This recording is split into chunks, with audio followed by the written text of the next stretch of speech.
E essa rodada marcou o fim de uma era.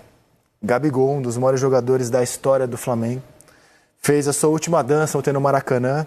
O Eric Faria foi ao estádio, lotado, e acho que não é nenhum exagero afirmar que quem foi lá... 67.300 alguma coisa, eu acho. Foi para ver o Gabigol se despedir do Flamengo. Conta pra gente, Eric.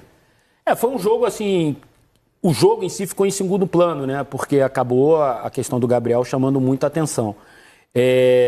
A gente vai falar daqui a pouco de alguns acontecimentos com o Gabriel, né? Mas o jogo em si acabou ficando em segundo plano. Achei que o Vitória fez uma boa partida, mais uma boa partida do Vitória. Time muito, muito inteligente para jogar, sabendo aproveitar os erros do time adversário. O Alejandro abriu o placar e chegou a artilharia, né, com o Yuri Alberto. E aí virou o primeiro tempo, o Vitória ganhando por 1-0. O Flamengo fez um jogo um pouco desligado, eu achei, errando muitos passes. Nessa era do Felipe Luiz, era um time sempre muito ligado no 220, marcando alto, pressionando, roubando bolas no campo de ataque. Não conseguiu fazer isso muitas vezes. Teve no Wesley o seu melhor jogador no primeiro tempo, a grande válvula de escape. O Flamengo concentrou 80% dos seus ataques pelo lado direito, muito em função do Gerson e o Wesley. O Gabriel não participou muito do primeiro tempo, o Bruno Henrique também não. E aí, no segundo tempo, a mágica aconteceu, né? O Gabriel fez um gol e aí o Maracanã pegou fogo, né? Aliás, um gol que é Gabigol em estado puro, né? Uma bolaça a gente vai mostrar uma bolaça do Pulgar, né?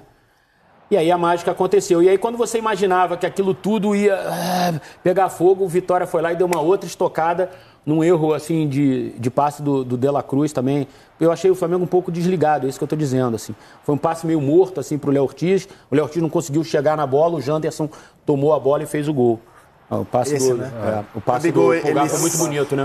A movimentação do Gabigol também, olha lá. O facão que ele fez. Olha a movimentação dele, cara. Belo gol, acho que isso é Gabigol em estado puro. Encontrei o pai do Gabigol depois do jogo, ele falou, aí, esse facão dele eu ensinava ele nos campos de terra. Mas o jogo de ontem é Gabigol em estado puro, né? Tecnicamente o gol dele e a entrevista repleta de autoelogios que a gente vai rodar na sequência. Mas, assim, a atmosfera do Maracanã, o passe do De La Cruz... fraco, e o Janderson fez essa jogada toda aí, ó. O gol bonito do Janderson. Um time assim que faz uma temporada, cara, é de se aplaudir o Vitória, né? Sim, a gente falou muito na transmissão do trabalho do Carpini. Fez a 6ª melhor campanha do retorno, por exemplo, empatado com o Flamengo, com um orçamento 100 vezes maior, né? Livrou o time cedo do rebaixamento, colocou o Vitória numa competição internacional, na Sul-Americana, fez o artilheiro do campeonato, como destacou o Maestro, a dificuldade disso, né?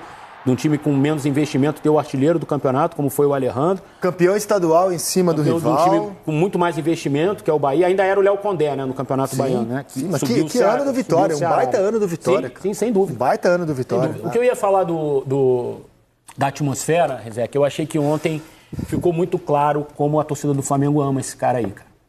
Ama o Gabriel. E é capaz de perdoar todas as bobagens, assim, do meio do caminho que ele fez, assim, os erros que ele cometeu, sabe?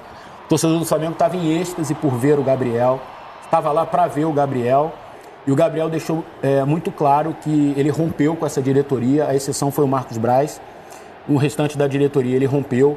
Essa imagem que a gente viu do quadro ali, ele pega da mão do Landim, quando todo mundo imagina que ele vai tirar uma foto ao lado do presidente com o quadro, que era um quadro comemorativo, ele se afasta dali, de onde estão os dirigentes, e vai em direção à torcida mostrar o quadro. Assim, foi uma atitude, não foi acaso aquilo.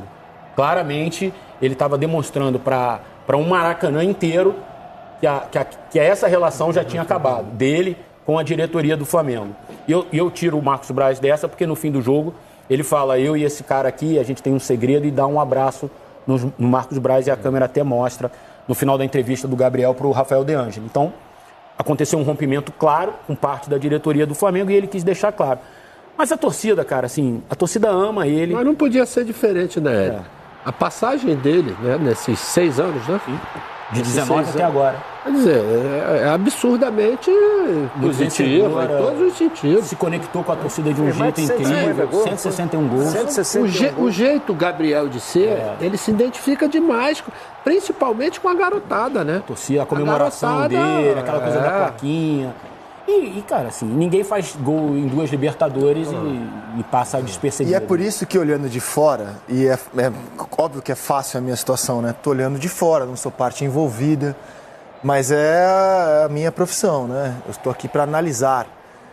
Então, como analista, eu olho assim de fora e eu acho que é uma decisão pouco inteligente do Gabriel, na minha opinião, para a carreira dele mesmo sair do Flamengo. E eu explico por quê. Ele está no local onde ele é tão protegido por aquilo que ele construiu, conquistou, que ele vem de 2 temporadas muito abaixo. Né? Se você pegar o custo-benefício do Gabigol nas 2 últimas temporadas, apesar da atuação de gala histórica na final contra o Galo, é um jogador que não entregou a altura. Salvou a temporada dele, na verdade, né, André? Ele vai terminar o ano com 8 gols, né? 2 deles marcados na final contra o Galo e um ontem. Então, assim, é uma temporada muito abaixo, como já tinha sido a passada. E não é só abaixo em campo, uma série de problemas fora de campo também. O comportamento dele ruim no dia do exame antidoping, que levou uma suspensão boba. O dia que ele veste a camisa do Corinthians. Enfim, uma série de bobagens. E ainda assim ele está num local que ele é tão amado e ele é blindado por isso. Então, assim, o Flamengo oferece um ano para ele. Eu não ofereceria mais se eu fosse o clube. Estou sempre me colocando nos papéis aqui, né? Eu acho que um ano, pelo salário que ele ganha e pelo que ele entregou nas últimas 2 temporadas, eu acho que está de ótimo tamanho no meu entendimento. E estranho ele não aceitar. Eu sei as razões, o Eric já falou várias vezes. Houve uma quebra de confiança. Quebra de confiança, eu sei. Né? Talvez se o Flamengo, num primeiro momento, desse esse um ano, beleza. Talvez ele pegasse. Mas quem vai estar ano que vem nem é o cidadão, né? Porque foi o Landim, presidente do clube, que ao receber aquilo lá, 5 anos? Iam dar 5 anos, 5. Né? 5 anos? Não vou assinar, não vale a pena. O cidadão que toma a decisão de não cumprir aquilo que o futebol tinha acordado com o Gabigol, né? O Marcos Braz, ele nem vai estar mais lá no ano que vem. E o Gabigol poderia ter um ano para mostrar ao Flamengo que ele merece mais um contrato de 4, 5. E ele vai para um clube onde ele não tem lastro, não sei qual será, se vai ser o Cruzeiro, se vai ser o Santos, e falo desses 2, porque são os clubes que já demonstraram interesse, de público conhecimento que Santos e Cruzeiro têm interesse no Gabigol. Então ele vai para um lugar onde ele não tem lastro, onde ele não vai ter os times, seguramente, ele não vai ter o time de 19 que o fez brilhar. Talvez no Cruzeiro ele tenha uma boa equipe, no Santos nem perto do que hoje tem o Flamengo. E aí vai ser difícil ele ser o Gabigol dos melhores momentos do Flamengo em outro clube, e sem ter o lastro. Então, olhando de fora, eu falo, cara, não é uma decisão que me parece das mais inteligentes, mas é ele que sabe como deve girar a carreira dele. Acho que é muito pessoal, André. Exatamente. Muito pessoal. Tô olhando de fora. Qualquer avaliação que a gente fizer, ainda tem essa história de segredinho, né? De alguma coisa que aconteceu. Mas eu acho que a ruptura de confiança... eu acho que isso foi determinante. Quando você perde a confiança, acabou... Mas quem supostamente rompeu a confiança nem vai comandar o clube do ano que vem. Então, assim... Talvez sim, talvez não, né? Não, ele não será o presidente, Landim. Talvez seja o CEO, se o Dunche ganhar a eleição hoje. A proposta está na mesa do Gabigol, ele pode aceitar qualquer momento. O que eu acho é que, assim, quando você fecha, e o Gabriel, eu estou falando pelo lado do Gabriel, né? Quando ele tem a certeza que aquilo ali foi fechado, aperto de mão, estamos combinados, vai ser isso, 5 anos, vamos brindar aqui, 5 anos, é isso, e daqui a pouco você volta atrás e te dá 1 ano, você fala assim, cara, não dá mais. Eu acho que se dessem 1 ano para ele desde o início, 2 anos, talvez ele pegasse, talvez ele não pegasse, talvez ele quisesse mais, mas a ruptura da confiança não seria como foi agora. Perfeito, faz sentido. Ainda mais depois de tantos anos de casa, né? Vamos rodar essa entrevista na qual... ele fala o negócio da palavra, eu acho que é muito determinante para a gente entender. Vamos rodar então esse trecho da entrevista de ontem na qual o Gabigol explica por que não pega essa proposta de mais 1 ano e vai realmente embora do Flamengo. Como eu falei, eu tenho palavra. Diferente de outras pessoas que não têm palavra. Meu pai me criou, minha mãe me criou como homem. E eu acho que a coisa mais honrosa do homem é ter palavra. Não tiveram palavra comigo, mas a minha palavra é mantida. Eu não vou ficar. E como eu falei, o que importa mesmo é o que as ruas falam. Eu tenho certeza que quando eu andar na rua, daqui a 10, 15 anos, ou daqui a 15 minutos, eu vou ser idolatrado, eu vou ser amado. E desde quando eu cheguei eu falei isso. O que me importa é a torcida, o que me importa são eles. E eu sempre joguei por eles e sempre tentei mostrar que eu queria ser um deles dentro de campo. Foi uma paixão à primeira vista, desde o primeiro dia que eu pisei no Maracanã, eu senti algo que eu acho que nunca mais eu vou sentir na minha vida. Então, como eu falei, o que importa é a torcida, o que importa é o carinho que eles têm por mim. E eu sou homem, e homem tem palavra. Futebol, a gente não sabe o que vai acontecer. Muita coisa aconteceu. Muita coisa aconteceu, mas como eu falei, eu sou muito grato e eu tenho uma promessa com aquele ali. E ele sabe que eu prometi para ele e ele prometeu para mim. Então creio eu que um dia eu acho que eu volto. Quem é aquele ali, Eric Faria? Ele é o Marcos Braz, como eu disse, que aí no fim da entrevista ele dá um abraço e a câmera mostra até esse abraço e tal. É incrível essa história do Gabriel, né? Porque é uma relação que tá na cara que ele não queria ir embora. O torcedor não queria que ele fosse embora e ele vai embora. Né? É incrível essas coisas às vezes no futebol, assim, né? Porque, como ele falou, seria um sonho voltar. Ele nem foi e já tá dizendo que é um sonho voltar. Então, a torcida ontem, a cada momento, e ontem ficou muito claro que havia um super-herói e um vilão no Maracanã, né? O super-herói era o Gabriel. Imagina um filme de super-herói, né? Tem um super-herói e sempre tem um antagonista. E o presidente, Rodolfo Landim, era o vilão da história. O bem versus o mal. Então, assim, para cada música que a torcida do Flamengo cantava pro Gabriel, era um toma suco de caju, Landim. Então, foi o tempo inteiro isso. O tempo inteiro. Fica Gabriel, vai tomar suco de caju, Landim. Fica Gabriel, o tempo inteiro. Não era assim, era uma música associada a outra o tempo inteiro. Então, pro Maracanã ontem, ficou claro esse antagonismo do Gabriel com o atual presidente do Flamengo. Agora, é uma entrevista muito verdadeira e ao mesmo tempo corajosa, né? Porque ele fala tudo que ele queria falar, ele diz que é apaixonado pelo Flamengo, que é óbvio, todo mundo sabe, e diz que um dia ele quer voltar para o Flamengo. E nem foi ainda. E ele vai para algum lugar. E esse algum lugar tem que ouvir isso. Que ele ama o Flamengo e que um dia ele vai voltar para o Flamengo. Mas esse é o Gabriel estado puro, né? É verdadeiro, cara. Mas nada paga os vacilos que ele deu durante... Sim, porque se ele tivesse tendo rendimento, performance, vamos dizer, dos primeiros 4 anos, tudo isso fácil, tranquilo. Só que, infelizmente, né, o rendimento dele veio caindo. É só você ver o número de gols que vieram acontecendo. E você coloca o problema da camisa, o problema do doping, principalmente. Quer dizer, esse tipo de situação não ajudaram, vamos dizer, a ele conseguir esse contrato de 5 anos. Mas, como ele diz, daqui a 5, a 10, a 20, né, ele vai ser idolatrado. Eu sei o que é isso. Né? Claro. Que já se passaram 32 anos daquele campeonato brasileiro e ainda as pessoas, entendeu? Te reverenciam. Isso aí não tem dúvida. O nome está na história.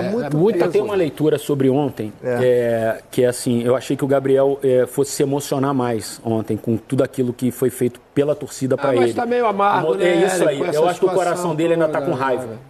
E eu acho que essa raiva bloqueou esse outro tipo de emoção.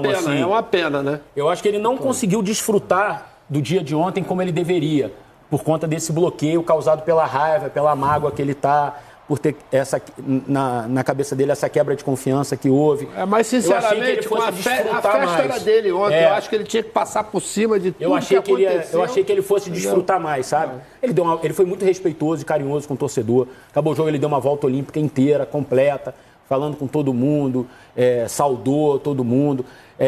Mas eu achei que há um tanto de mágoa no coração dele que bloqueou um pouco mais para que ele pudesse desfrutar ainda mais da tarde de ontem. Porque, assim, são pouquíssimos jogadores na história dos grandes clubes que têm uma tarde como ele teve ontem. Festa linda, né? 67 mil pessoas foram para ele. Cara. As pessoas foram lá para ver. Nada. Era um mosaico. Então, assim... O público da rodada, o maior público da rodada. Um dos maiores do campeonato. Vamos ouvir mais Gabigol. Gabigol nunca primou pela modéstia, pelo contrário, ele é dono de uma imodéstia absoluta que, aliás, compõe o personagem fascinante e o ídolo que ele é. Dá uma olhada no que ele falou e como ele se classifica na história do Flamengo. Não, feliz, eu acho que foi uma passagem histórica. Eu cheguei aqui um menino, né? E eu acho que hoje é o dia que eu me torno imortal. Eu acho que daqui a pouco eu vou ter 30, 35, 40, 90, não vou mais estar na terra, mas o meu nome vai estar aqui para sempre. Então, eu acho que hoje encerra-se um ciclo, mas eu acho que hoje eu virei uma lenda.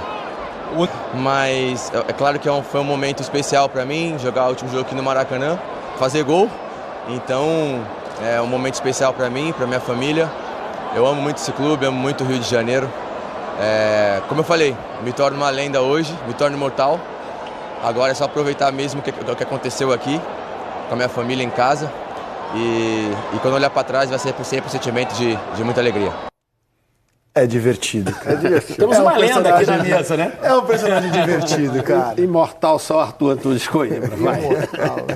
Vai, que tá chegando o Natal aí, né? E todo torcedor diz que tá chegando. Mas, sem dúvida, ele tem um...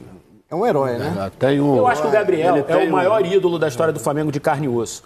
Porque esse cara aqui e o Zico são entidades. Eles não são de carne e osso pro torcedor do Flamengo. O Maestro e o Zico.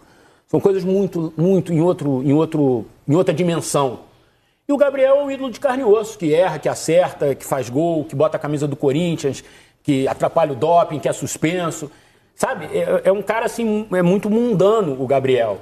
Ele, o Maestro Júnior e o Zico são caras... São entidades. E o que tem em comum, tem uma coisa além das conquistas... nessa idolatria, sabe? Você falou de 2 jogadores que só jogaram pelo Flamengo aqui no Brasil. Exato. Essa é mais uma razão pela qual... Foram feitos no clube. Exato. O Gabigol jogou no Santos, né? Mas depois que foi pro Flamengo, ele vai para algum adversário do Flamengo. Ele é uma obra em construção ainda. Exato. Então, assim, ele pode, digamos que seja o Cruzeiro para onde ele vai. E aí o Cruzeiro tem uma final de Copa do Brasil contra o Flamengo. Ele pode fazer o gol do título do Cruzeiro. Uma semifinal, pode se encontrar. Claro que não vai apagar tudo que ele fez pelo Flamengo, não é isso. Mas ele está abrindo mão de um lugar onde ele está muito protegido, muito amado, e vai para um lugar onde vai começar a história do zero. Como é uma obra em construção, vai saber, inclusive, como será a relação dele como adversário daqui para frente do Flamengo. É essa a razão que eu acho que, olhando friamente de fora... Não sei a mágoa que ele está sentindo, óbvio. Quer um exemplo disso? Olhando de fora, não me parece a melhor saída para a carreira dele. É só um exemplo disso. O próprio Felipe Luiz, na entrevista coletiva, falou, e sempre tratou o Gabriel como uma lenda, né? Mas ele falou, no próximo jogo eu vou ser o primeiro a vaiar ele contra o Flamengo. Claro. O Júnior e o Zico, nenhum torcedor do Flamengo ousou algum dia vaiar. Claro. Porque eles nunca jogaram contra. Claro. Então, é isso, por isso que eu digo assim, que o Gabriel, ele é o maior ídolo de carne e osso. O Maestro, o Zico, são caras de outra dimensão. E uma outra coisa que eu me lembrei aqui agora, até para tentar corroborar com o que eu falei sobre o Gabriel não ter desfrutado tanto ontem da tarde, pelo menos na minha opinião, por causa da raiva. Lembra da emoção dele no dia da despedida do Felipe Luiz? Ele chorando pra caramba vendo o Felipe Luiz se despedir. Assim, você sentia que ele estava ali, era uma tristeza, uma melancolia, uma alegria por estar vivendo aquilo ali do lado de um amigo, o Felipe encerrando a carreira. Ontem, ele, na dele próprio, ele não conseguiu desfrutar daquilo, daquele êxtase todo ali do Maracanã para ele, sabe? Porque eu acho que, como o Maestro também achou, essa coisa da raiva, da mágoa deu uma bloqueada nele, nas emoções dele.